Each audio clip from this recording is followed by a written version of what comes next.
Assalamualaikum warahmatullahi wabarakatuh. Kami dari kelompok 4 ingin mempresentasikan menapaki kehidupan yang benar bersama Kitabullah. 1. Memahami kitab-kitab Allah atau Kitabullah. A. Pengertian. Kitabullah adalah kumpulan wahyu-wahyu Allah Subhanahu wa Ta'ala yang mengandung petunjuk dan kebenaran, sementara pengertian kitab adalah wahyu Allah Subhanahu wa Ta'ala yang dibukukan. Makna lain dari Kitabullah adalah ajaran Allah Subhanahu wa Ta'ala yang diwahyukan kepada nabi atau rasul, yang merupakan ketetapannya dan himpunan petunjuk yang ditulis dan dibukukan.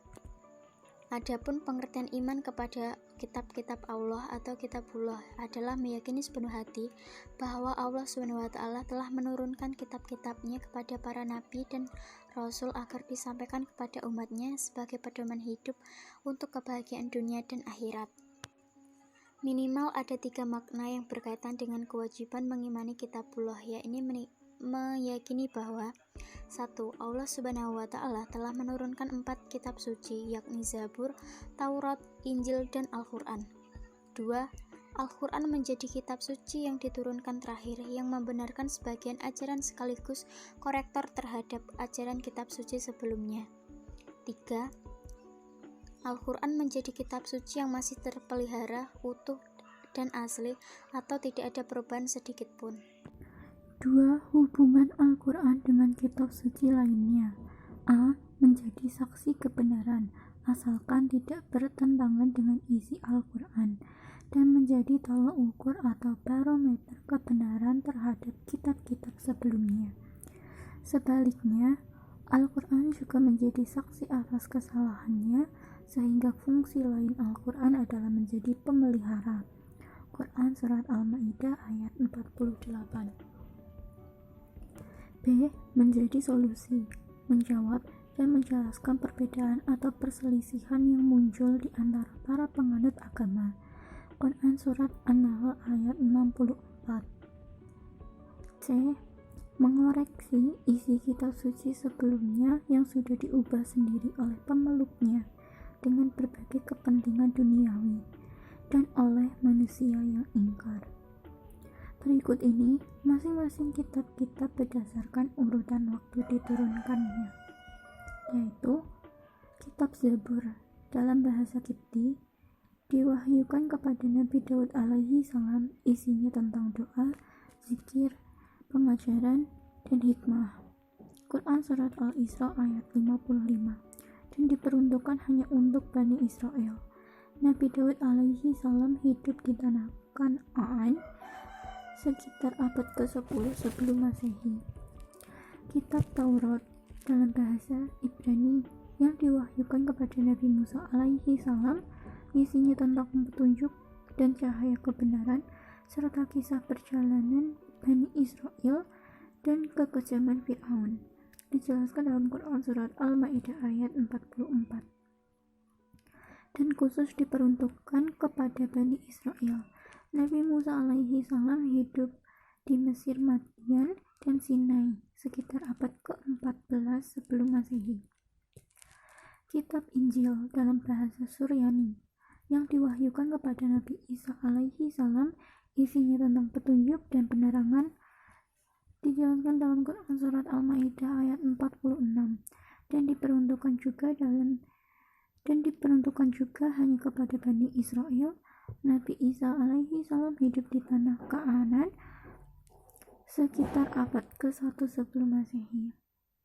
Kitab Al-Quran dalam bahasa Arab yang diwahyukan kepada Nabi Muhammad SAW, isinya tentang ajaran-ajaran Allah Subhanahu wa Ta'ala untuk memberi petunjuk, pedoman, dan bimbingan yang benar kepada manusia sepanjang masa agar bahagia di dunia dan akhirat. Quran Surat Fussilat ayat 41 hingga 42 dan diperuntukkan untuk seluruh umat manusia.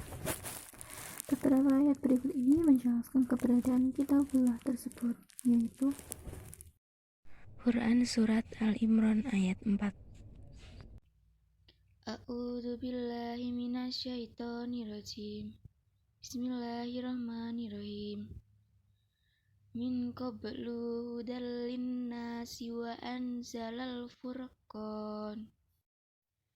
Innal ladzina kafaru bi ayatillahi lahum adzabun syadid.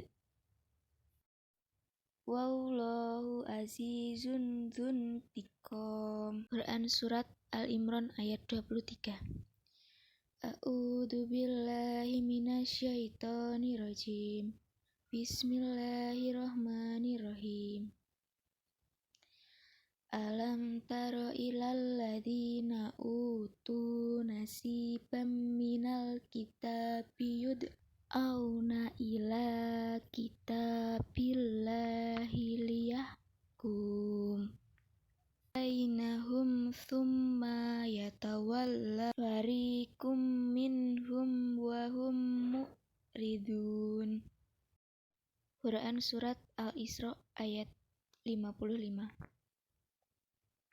A'udzu billahi minasyaitonir rajim. Bismillahirrahmanirrahim. Wa rabbuka a'lamu biman fis samawati wal ard.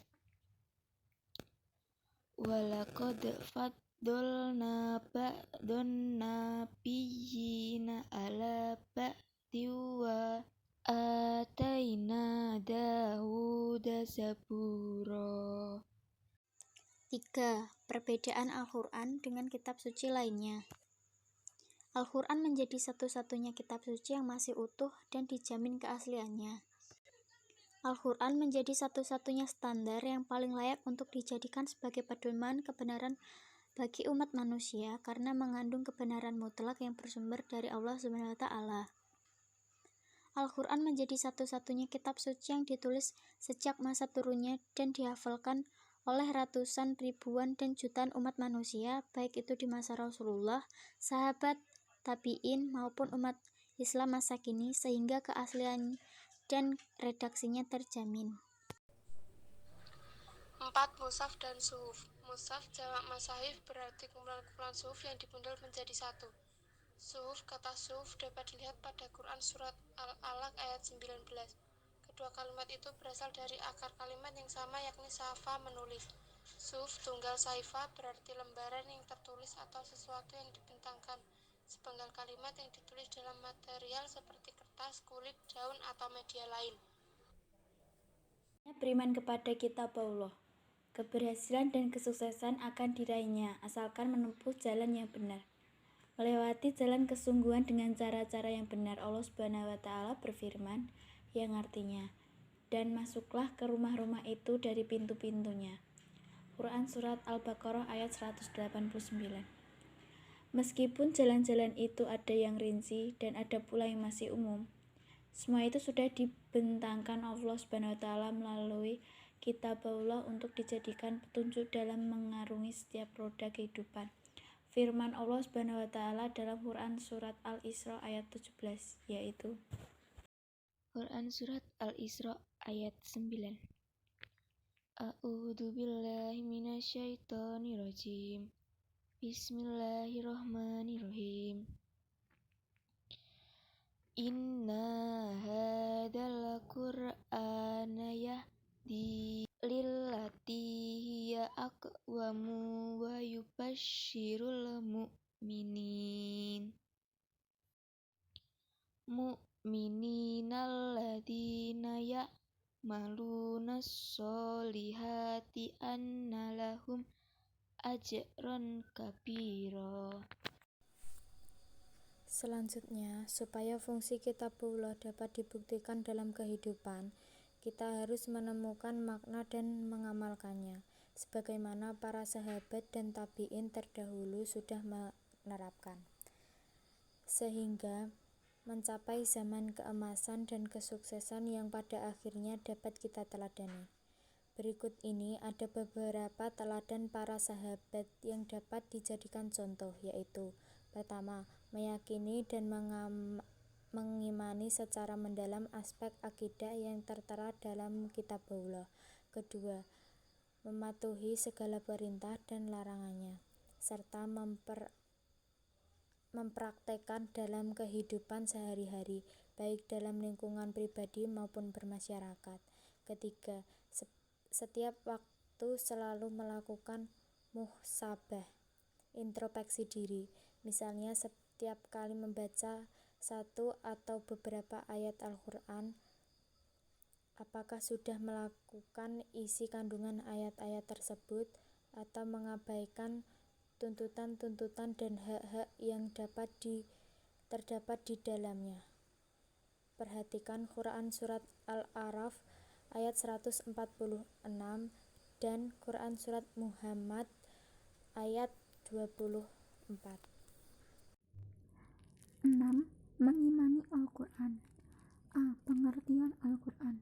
Al-Quran adalah firman Allah Subhanahu wa Ta'ala yang diturunkan melalui perantaraan malaikat Jibril dan Quran Surat Asy-Syura ayat 192 hingga 194 disampaikan kepada Nabi Muhammad SAW dalam Quran Surat Asy-Syura ayat ke-7 menggunakan berbahasa Arab dan membacanya bernilai ibadah untuk dijadikan pedoman hidup manusia agar bahagia baik di dunia maupun akhirat. Allah Subhanahu wa Ta'ala mewahyukan Al-Quran pertama kali hanya 5 ayat, yaitu Quran Surat Al-Alaq ayat 1 hingga 5. Saat Nabi Muhammad SAW berada di Gua Hiro, Mekah pada tanggal 17 Ramadan, diturunkan secara bertahap kurang lebih 23 tahun, tepatnya 22 tahun, 2 bulan dan 22 hari. Sementara ayat terakhir adalah Surat Al-Ma'idah ayat ketiga, di saat Rasulullah SAW sedang menunaikan ibadah haji atau wukuf di Arafah pada tanggal 9 Zulhijjah tahun 10 Hijriah atau 623 Masehi. Al-Quran terdiri dari 30 juz, 114 surat, dan 6.236 ayat. Ada pendapat lainnya berjumlah 6.000 ayat, ada pula yang berpendapat 6.616 atau 6.666 ayat yang terbagi menjadi ayat-ayat Makkiyah dan Madaniyah. Nama lain dari Al-Quran yaitu Al-Kitab, Al-Karim, Al-Furqan, Al-Bayan, Al-Zikr. B. Tujuan pokok Al-Quran. Berdasarkan sejarah diturunkan Al-Quran ada 3 tujuan pokoknya, yaitu 1. Akidah yang harus diimani oleh manusia yang dikenal dengan 6 rukun iman, termasuk iman kepada Allah Subhanahu wa Ta'ala dengan segala sifat-sifatnya, wahyu dan yang berkaitan dengannya, antara lain kitab-kitab suci, malaikat dan para nabi serta hari akhir. 2. Syariat mengenai hukum-hukum yang harus diikuti manusia dalam hubungannya dengan Allah Subhanahu wa Ta'ala, sesama dirinya dan alam sekitar yang dikenal dengan 5 rukun Islam. 3. Akhlak mengenai norma-norma agama, akhlak dan sikap perilaku yang harus diikuti oleh manusia dalam lingkup pribadi dan bermasyarakat agar hidup manusia serasi, harmonis, damai dan sejahtera, yang diwujudkan dalam bentuk gotong royong, memegang teguh amanah, menegakkan kebenaran dan keadilan, serta bertanggung jawab. C. Kedudukan Al-Quran. Pertama, sebagai wahyu Allah Subhanahu wa Ta'ala. Kedua, sebagai mukjizat Nabi Muhammad SAW yang tidak dapat ditiru manusia. Quran Surat Yunus ayat 38. Ketiga, sebagai pedoman hidup bagi setiap muslim dalam menjalani setiap aspek kehidupan agar menggapai kebahagiaan dan kesuksesan. Quran Surat Al-Ma'idah ayat 49.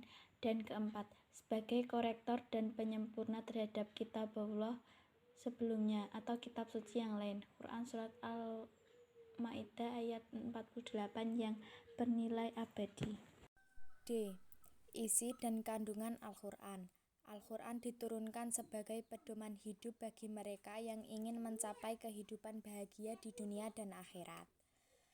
Ajaran Al-Quran begitu luas dan mencakup seluruh aspek kehidupan. Jika dikaji dari garis besar isinya, maka Al-Quran mencakup 1. Akidah atau keimanan, 2. Ibadah, 3. Akhlak. 4. Mumalah. 5. Syariah. 6. Tarik, kisah-kisah. 7. Tazkir, peringatan. Dan 8. Dasar-dasar atau pengembangan ilmu pengetahuan, kebudayaan, dan peradaban. Bukti kebenaran Al-Quran. Ada 3 bukti kebenaran yang dapat diajukan. 1. Keindahan dan ketelitian redaksi Al-Quran. Keindahan terkait dengan rasa bukan nalar, apalagi bagi kita yang bukan orang Arab. Namun ditemukan hal-hal yang menakjubkan, misalnya keseimbangan yang serasi antara kata-kata yang digunakan. Keserasian jumlah 2 kata yang bertolak belakang, al-hayah hidup dengan al-maut mati, masing-masing sebanyak 145, dan al-naf atau manfaat dengan al-madarah atau mudarat masing-masing sebanyak 50 kali. Keseimbangan jumlah bilangan kata dengan sinonimnya al-hard dan al-zirah atau membaca atau bertani masing-masing sebanyak 14 kali, dan al-dalun dengan al-mauta atau orang sesaat atau mati jiwanya masing-masing sebanyak 17 kali, dan masih banyak lagi. 2. Pemberitaan gaibnya. Ambil contoh sejarah Fir'aun yang semasa dengan Nabi Musa alaihi salam. Fir'aun mati tenggelam dan badannya diselamatkan. Perhatikan Quran surat Yunus. Ini peristiwanya 1200 tahun sebelum Masehi, tetapi di abad 19, tepatnya 1896, ahli purbakala namanya Loret menemukan jasad atau mumi Fir'aun di lembah raja-raja Luxor, Mesir. Selanjutnya pada tanggal 8 Juli 1908, Elliot Smith mendapatkan izin dari pemerintah Mesir untuk membuka pembalut-pembalut Fir'aun tersebut, dan kini kita semua dapat melihat jasad Fir'aun tersebut di Museum Kairo. Akhirnya, temuan ini semakin membuktikan kebenaran Al-Quran. 3. Isyarat ilmiahnya. Banyak yang dapat dijadikan bukti tentang kebenaran Al-Quran, antara lain teori tentang expanding universe, kosmos yang mengembang. Hal ini dapat kita kaji di dalam Quran surat Al-Hadid 51 ayat 4. Pergerakan bumi mengelilingi matahari, gerakan lapisan-lapisan yang berasal dari perut bumi, serta gerakan gunung sama dengan pergerakan awan. Perhatikan isi kandungan Quran surat An-Naml 27 ayat 88. Manusia diciptakan dari sebagian kecil sperma pria dan yang setelah fermentasi pembuahan berdempet di dinding rahim. Perhatikan isi kandungan Quran surat At-Tariq 86 ayat 6 dan surat Al-Alaq 96 ayat 2. F. Tujuan diturunkan Al-Quran. Adapun tujuannya adalah memberi petunjuk keagamaan kepada manusia mencakup 3 hal pokok, yakni akidah, syariat, dan akhlak. G. Cara Al-Quran mencapai tujuan. Berikut ini cara Al-Quran untuk mencapai tujuannya. 1. Mengajak manusia memperhatikan alam semesta agar tumbuh kesadaran bahwa ada pencipta yang memberi bimbingan, sekaligus dengan mempelajarinya akan menemukan rahasia-rahasia yang mempermudah hidupnya sehingga nyaman dan sukses. 2. Mengajak manusia untuk memperhatikan jati dirinya, sehingga mengetahui sisi kelebihan dan kekurangan dalam ikhtiar menata hidupnya yang sejalan dengan petunjuk Allah Subhanahu wa Ta'ala. 3. Memperhatikan sejarah umat manusia agar dapat menarik pelajaran dari mereka, baik saat menoleh tinta emas peradaban maupun saat runtuh dan tumbangnya peradaban mereka. Sekian dari kami, ada kurang dan lebihnya mohon maaf. Wassalamualaikum warahmatullahi wabarakatuh.